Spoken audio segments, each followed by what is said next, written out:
Welcome everybody to another version of us. This is Lex Icon. I'm here with my pops. And I'm just going to talk to you tonight.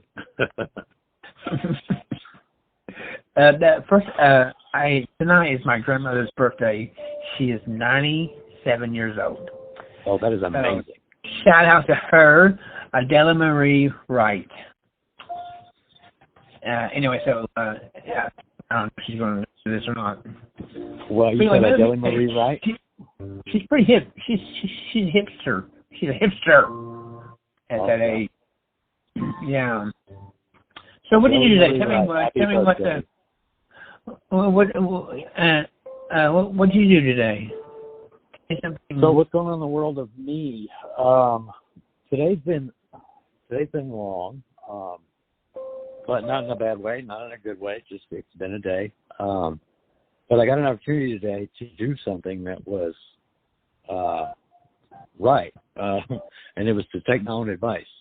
You know, all the time we talk to people. You and I both have given people advice on certain matters and told them how to handle situations, and you know they're being burdened by, oh, here comes you know who, you know, the complainer, right? So here they come, you know. And instead of complaining, we over the years have taken so much of the information from these people that one day we realized that it's just weighing us down. We got to get rid of it because it's not ours, you know. But we do that, and I got a message today, and I was like, you know what? It's time to deal with it because I realized I've not dealt with it. I have someone who's always got something going on, and I finally just sent a video message, and I've turned record on my video. Huh?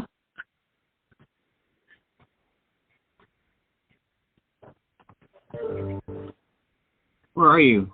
I can't hear you. I can really hear you.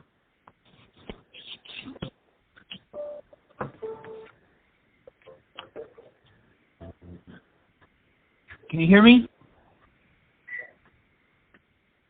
We're still working these things out. That's what this is about. I keep getting this beep, beep, beep, you know. Okay. So I don't realize that my headphones switched over. Where did you leave me at? So you you made a decision about not owning certain things that come into our life, and you had to talk to someone. I think you said Nathaniel. Oh no! But shout out to Nathaniel wherever you are. He's a person. He's a person that I very easily could, you know, talk about where I was with the situation or thing, and be very non-judgmental. So shout out to Nathaniel for that.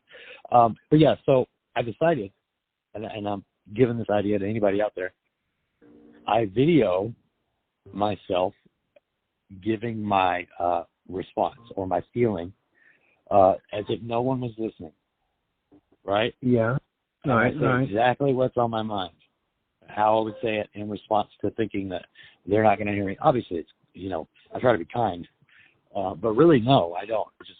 And I let it out, and it felt so good. And when I got done, I loaded up that son of a gun, and I sent it. Well, let me tell you what's funny. That was about 3 o'clock today. At about 9 o'clock, I'm asking somebody to maybe listen to it and tell me if I said the right thing or if it was okay. At which point I realized that I didn't even send the video. So they only saw a photo of me, and their response made me, you know, oh, thank you for that, blah, blah, blah. I just assumed it was the video. Double check your work, people. Because I, for 6 hours, was thinking, yes, I got it all out. This person's cool with it, blah, blah, blah. And come to find out, I didn't even send it. So I resent it. Everything turned out good. You know, I got some things across that would not have gotten across in a conversation. They were received for the first time ever, and the person had time to sit on it and not respond until I said everything. If you're having trouble communicating with someone, maybe send them a video of your thoughts. because they can't call you until they play it, which means they got to hear it. And they get to see you as well with your emotion. So that was my day. But after that, I was so drained, and I didn't even realize it. I don't think I realized how much energy it takes to tell someone that what they're doing does not make you feel good. You know? Pops. Pops.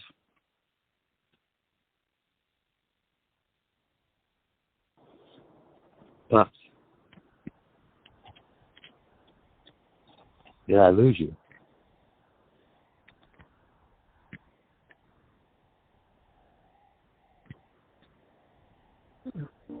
Okay.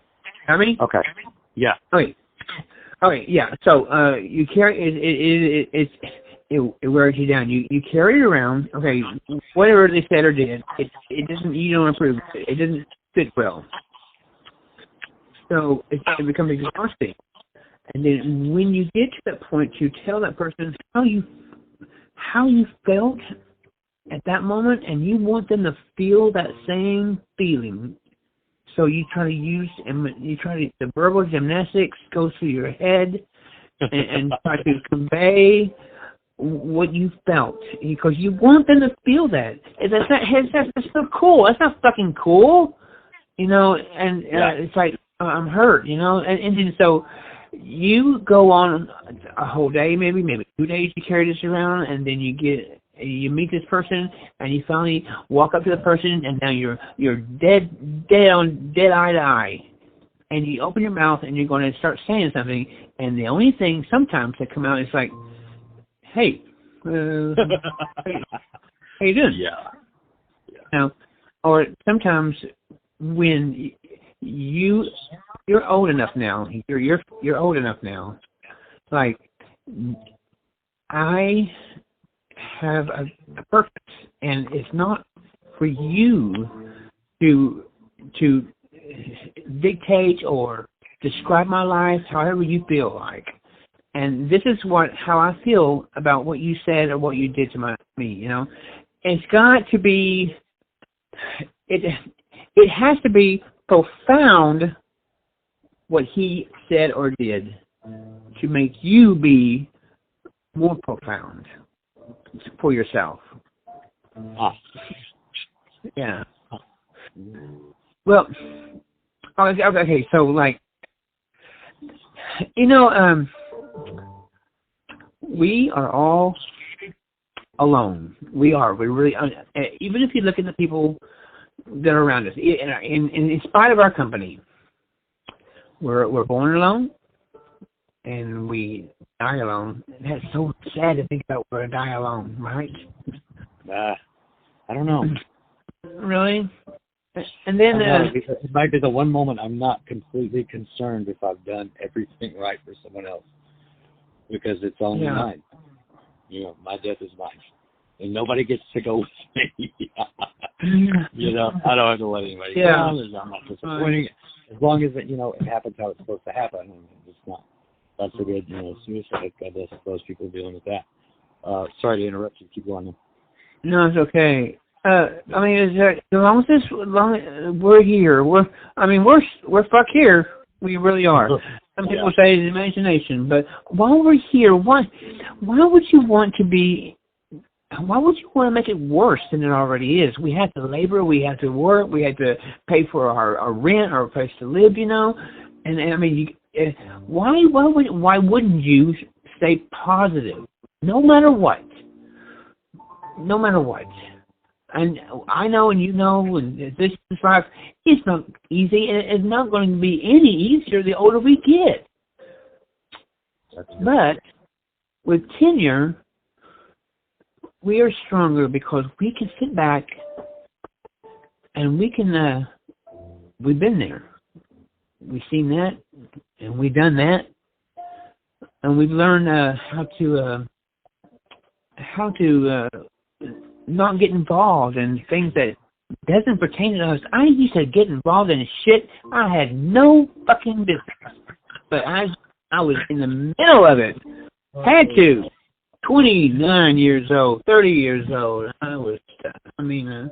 Now I look at people who do some of that stupid shit, and I kind of chuckle in my mind, like, oof, damn, if you only know what's going on. But anyway. All right. So, as your heart beats its last drop of blood, and your lung inhales that last molecule of oxygen from this universe, and as your brain thinks its last thought, idea, maybe, I hope, bringing to mind someone you or some people who matter the most, who made it special, this life that I'm going to die from. And I hope I smile, and maybe I'll cry. I don't know how it gets to me, but then I'll realize eventually that none of this shit mattered. None of it mattered. The second I'm gone, it's like I'm really fucking gone. Yeah. Anyway, you gotta say you're sorry. Say sorry to as many people as you can. Forget about the resentments and forget the moments and God, the days that you spent sad and angry or depressed over something. None of that matters. You gotta live it fully. You gotta love to do things that matter.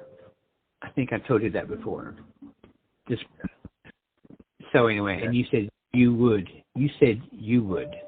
Let your heart beat so powerfully that it vibrates life into the universe, and let your lungs breathe superiorly, let your mind think deeply, intelligently, correctly, and let your smile be the reason other people are happy. Let your tears become the reason others feel stronger and safer in your presence, because that's all that matters.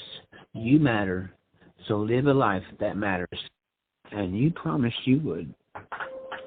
And I believe you have. You make me proud every day. I think about you every day. Every day. I wonder what you're doing.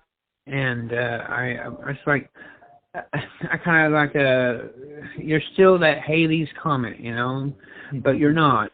And just, I was proud of you about the job, right? Okay, we're going to bring that up. The job thing. And we know that you don't have the perfect track record on that thing, you know, the job thing. Right. Now you, when you hit 32, you had an epiphany. You did. I mean, I never seen anyone talk about the age 32 other than the disciples about Jesus Christ being 32. So there's something that snapped, or something that like, no one's going to take care of me. No one's going to do this for me. And I'm getting old, and I'm going to get bald, and I'm not going to be, you know, you're going to have to know some things. So, and I think you understand that this may not be your career choice, but it may be. It may. I mean, all of a sudden it's like, bingo! I want to run a hotel. I want to own one. You know, buy a franchise. Something like that. And I'm proud of you, because I really think you get it now. I think you do. Thank you. Anyway. Thank you. Thank you for saying that. And I would like to say it's, you know, because you brought back a feeling that I hadn't felt since I made that decision. And it was very real to the core. And you touched on it. You know, no one's going to do this for me. And not so much that, but look at what everybody's already done for me. And everything in life lined up to the point where I could see everything so clear when I made that decision. It was that I had been given a life beyond most people's wildest dreams. And I did whatever I wanted, whenever I wanted, with no regard for what was going to happen, because that's just how it was. And then one day I realized that's not how it is. And that's not how it will be, but that's okay as long as I live every day from this point forward doing what I can, and I'm not perfect, to remember that I have to do this for me, because I will die alone. And what will I leave? What memory will I leave? You know, and it started to matter to me what my future looked like, because my days were looking so numbered and bleak. But since then, I don't know. It's like, you know, I don't want to say I hit my knees, but I went to this place inside of me, and that's just the term I use sometimes. And I had, you know, I checked in with myself. And that was someone I had never met before. And they said, all right, fun's over. You're going to have to sacrifice. And what's more important about the life that I live now is not what I need to do, but what I need to sacrifice, what I need to give up. Because there's only so much future I can have with wanting everything the way it was. And I gave up a lot, but I didn't give up anything that killed me. You know, and I won't give up anything that kills me, because life does that to us. So it's about balance, you know, and I'm learning, and these podcasts are helping. You know, this morning when we talked on the phone, you know, and I said, okay, it's going to be a thing. So how would I have gotten through the day if I hadn't called and we hadn't done this? Because I have only got my word, and with myself, that's the first person that matters. And if I can't keep a promise to myself, then how can other people count on me to keep a promise or to do what I'm going to say? You know what I mean? So I appreciate you for helping me stay accountable, Pops, because you do that more than anybody else does. You check on me, you call me, you make sure that I'm okay when the cat's in the cradle and the silver spoon, you know, starts to feel like it might be more than a song. And sometimes you don't have to, you know, but it's that balance that, you know, we know when to pick up the phone or to make a video call, you know, or just send a text. I love you.